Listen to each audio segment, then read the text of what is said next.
All right, so driving my daughter's Honda today, and Vinnie the van had an incident. So my wife went up to my daughter's place, and then she got in the van to come home, and the brake pedal went straight to the floor. What do you do when your brake pedal goes straight to the floor? Should you drive? No, you shouldn't.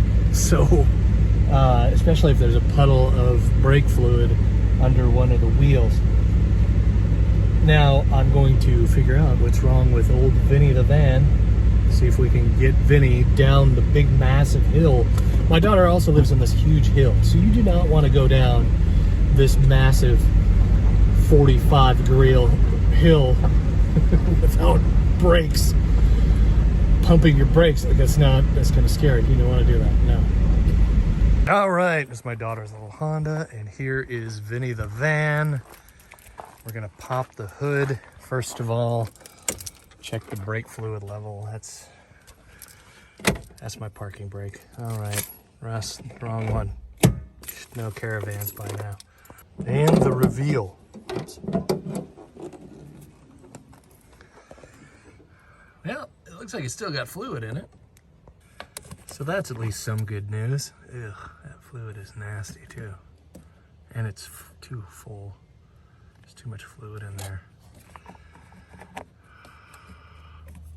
It's important to note that if you have a brake fluid leak, most of the time you're going to see this symbol on your dashboard, all right? That means that your brake fluid reservoir has dropped below a certain level and it's triggering a sensor to come on and alert you. Now, it could be a brake fluid leak, or it could be that your calipers or your brake pads are real low. Your brake pads come down so far that most of the fluid that used to be in your master cylinder is now in your brake calipers, right? That will trigger that sensor to come on as well. It means you need brake fluid, but if you keep having to put brake fluid in it, you more than likely have a leak in your brake line somewhere, or you know, a caliper, but usually it's a brake cylinder, you know, the little cylinder and the drum brakes that push them open. All right, and what does the pedal feel like?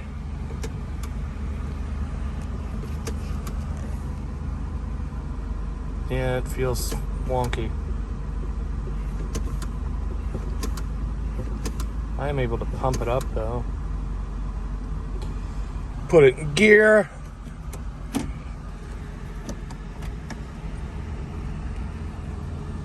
Okay. Trying to back her up. Get Vinnie in the shade here because it's a hot day. It's supposed to be in the 90s today. 90s. A little too hot. A little too hot for me. It's not going all the way to the floor, you know. I mean, there's still some brakes there. It's just very spongy. So Vinnie stops when I'm rolling it back and rolling it forward, just sitting here. That's helpful, but that's not really a load, you know. Not a load off my mind. That's how I had to put my floor jack in the Honda with the window down like that. Piece of cardboard over the back seat. And getting it up here was a challenge a bit, yes. If there was a leak, there should be more fluid missing, but I'm going to check all of the wheels to make sure.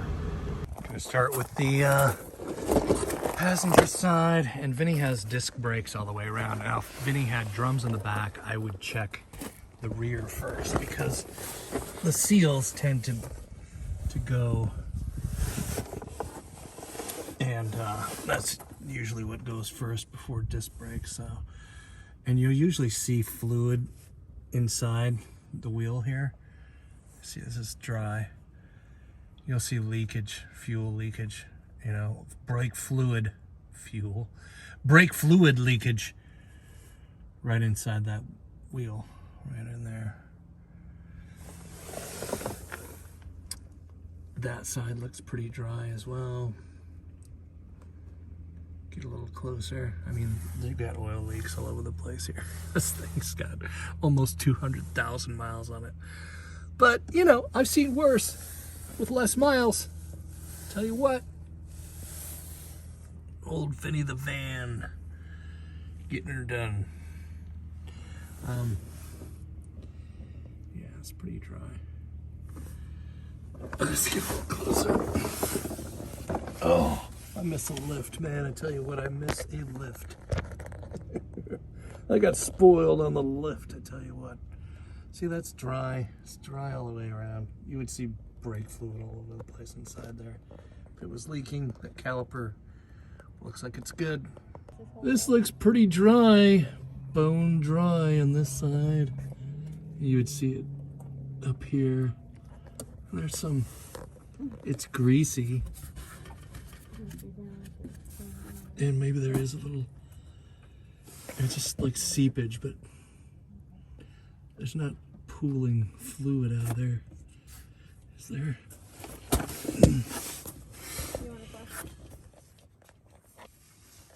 Go ahead and pump the brakes.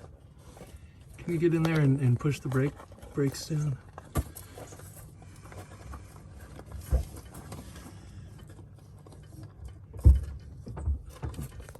Check it out. It doesn't look like it was oozing. There would be drippage and everything around this if it was.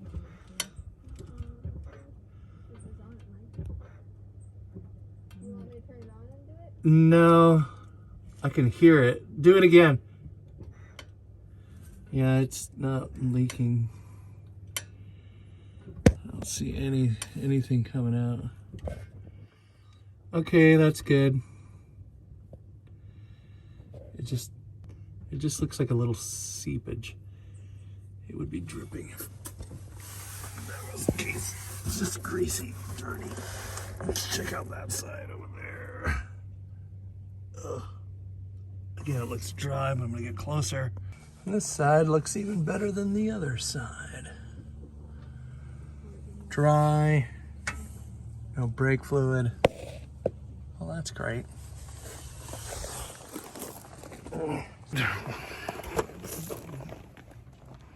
Master cylinder's full of brake fluid, so I'm gonna take it for a test drive. Maybe the master cylinder's going, and that's what she felt. Let's see. And it's test drive time. Let's see. Let's see how this goes.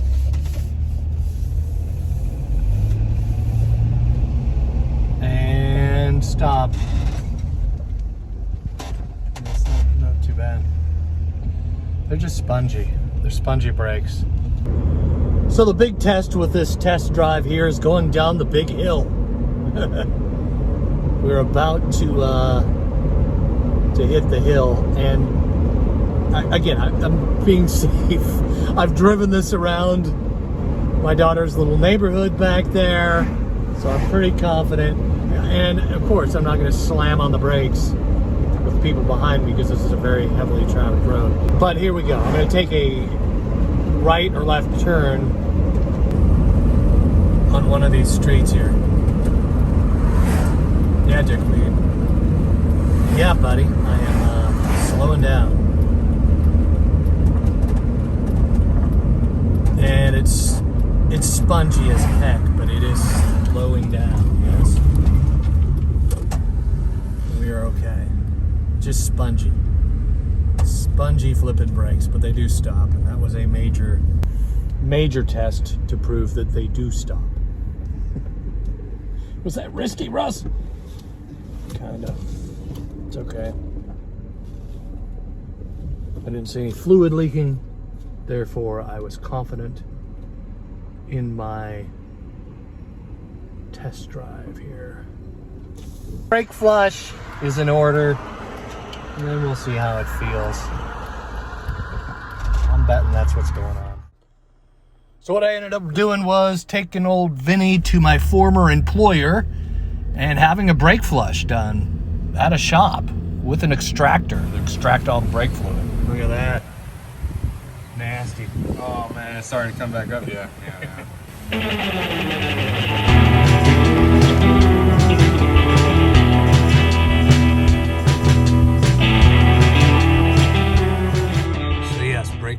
placed, it's hard to tell, because the inside of this thing is really dirty. So it started getting kind of dirty again, but just the master cylinder itself is coated, but that's clean brake fluid, and the pedal feels much better than it did. So dirty brake fluid, it'll do it. Thanks for watching. Give it a like, give it a thumbs up. If you found out that this video was helpful for you, you know, again, take your car to a mechanic. This is YouTube advice, but as a mechanic myself, this is this situation, your situation, and your thing may vary. If you ever see anything leaking out of one of your cylinders, you gotta fix that right away, you know? Just putting more brake fluid in it. You know, if you have a brake caliper, that seal is broken, it's gonna rip further, and it, you know, you could push down on the brake pedal and not have brakes, and that is a scary situation. Now you have your e-brake, so there's that. You can always push that e-brake down if it works. You can always gear down your transmission too. That'll slow you way down. But you slam, if you have an automatic, you slam your car in low, and that will slow you down. But you're gonna have to stop eventually, and brakes are nothing to mess with, all right? I want you to be safe, and again, any hesitation or just take your car to a mechanic. I know what it's like to be poor and not have the money and be afraid of that, but your life is more valuable than whatever it may cost, right? To do your brakes, to get a job at some shitty place, part-time, I don't know, right? Just don't mess with brakes. And thanks for watching. Don't forget to subscribe, and why not watch another video? Stick around!